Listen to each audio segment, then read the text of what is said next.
읽어주는 남자 부통령입니다. 오늘은 굉장히 좋은 질문이 있어서 같이 고민해볼까 합니다. 서울광역시 지방 20년 이상 아파트 점수 적정가가 어떻게 될지 궁금하다는 것인데, 기본적으로 우리가 광역시라든지 지방은 좀 제외두고, 그 이유는 지금도 2억 밑에서 3억 밑에서 있는 아파트들이 굉장히 많기 때문에 그런 부분들을 제외하고 서울의 경우를 본다면, 기본적으로 서울은 이 위치 내에서 시작을 하기 때문에 아파트들은 시간이 지날 때 이 위치 내로 모이게 되는 것입니다. 그래서 10년이 됐던 20년이 됐던, 특히 시간이 오래된 아파트들은 그 아파트가 갖고 있는 건물의 내재적인 능력이 떨어지다 하더라도 오래됐기 때문에 그 주변에 있던 상권들은 10년이 된 아파트보다 더 좋을 수가 있습니다.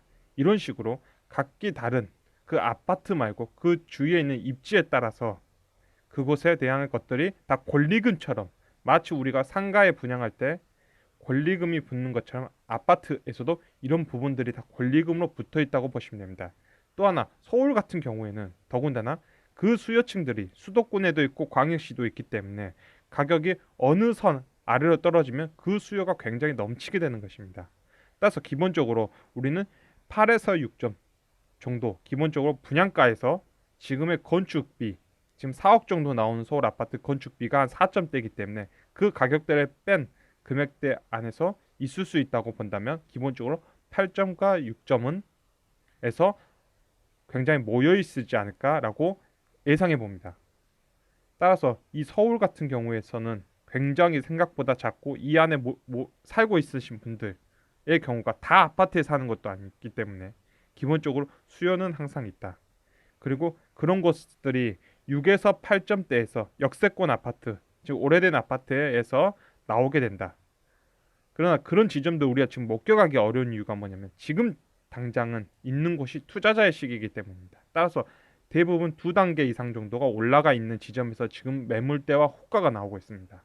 따라서 이 부분들은 우리가 이 부분을 8에서 10점 정도대에 지금 물건들이 나오고 있는데, 이게 6에서 8점 정도의 점수대가 나오려면 그 위치가 우리가 항상 암흑기라고 불렀던 지점들, 대한민국 경제적으로 암흑이었던 지점들에서 그런 점수대가 나오게 되는 것입니다. 따라서 서울 아파트, 서울 아파트는 현재 2020년도에 2019년도까지는 투자자의 시기였다가 2020년도부터 이제부터 실거주 시대로 들어간다. 그렇기 때문에 구축들은, 서울 아파트의 구축들은 기본적으로 좀 지금보다는 좀 보수적으로 접근하시길 바랍니다.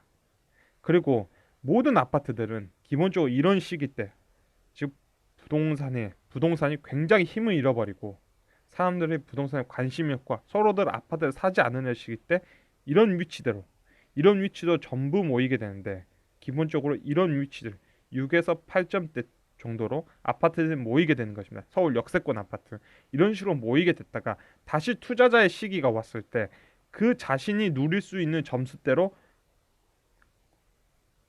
등급대로 올라가게 되는 것입니다. 이렇게 올라가는 폭을 우리는 무엇을 알게 되냐면 그 수익률을 알게 됩니다.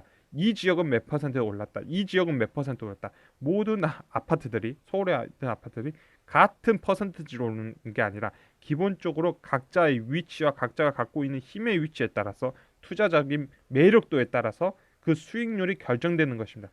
마치 우리가 어느 지점에 모여 있다가 빅뱅이 일어나는 것처럼, 그리고 각자의 위치에 따라서 우주계, 행성, 은하들이 있는 위치처럼 그 힘에 의해서 올라가게 되는 것입니다. 따라서 지금은 2020년도에는 이제 아랫부분에 내려와 있기 때문에 구축들, 서울에 있는 구축들에 대한 매수는 잠깐 보류해도 되는 좋은 지점이 아닐까, 그런 지점으로 들어간 게 아닐까라고 생각되어집니다. 또 하나, 한겨레에서 나온 신문인데 지난 20년 동안 땅값이 굉장히 많이 올랐다고 합니다. 그래서 민간이 보유한 땅값이 1999년 말이겠죠. 이때 2179조. 그리고 현재는 2018년도 기준으로 봤을 때 기준에는 9,489조, 구조였다. 그러면 대충 21억은 2019년도에 21억은 2018년도에 어느 정도의 금액이냐면 바로 이 금액이라는 것입니다. 즉 땅값. 기본적으로 21억. 우리가 땅값이라는 이 감가상각에 전혀 없는 땅값은 1999년도에 이게 현재 2018년도에는 얼마냐면 10억이란 거죠. 10억. 즉 2억이 10억이 되었다는 것입니다. 1999년도에 2억은 현 2018년도에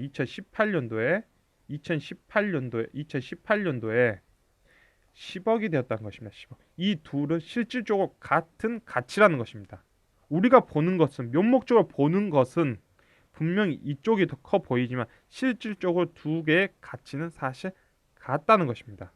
따라서 98년도에 울산에 계시는 분께서 건설회사 임원이었던 이 분께서 37세에 1억 7천만 원의 부채를 떠안게 되자 이를 비관해서 운명을 달리하셨습니다.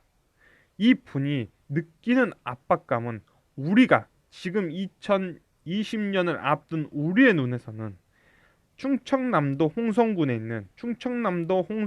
있는 15년짜리 아파트 한 채, 이 15년짜리 아파트 한 채의 그 무게감에서 이 무게감 때문에 방 한 칸에서 울면서 자신의 삶에 돌아보는 그 사람이 아니라는 것입니다.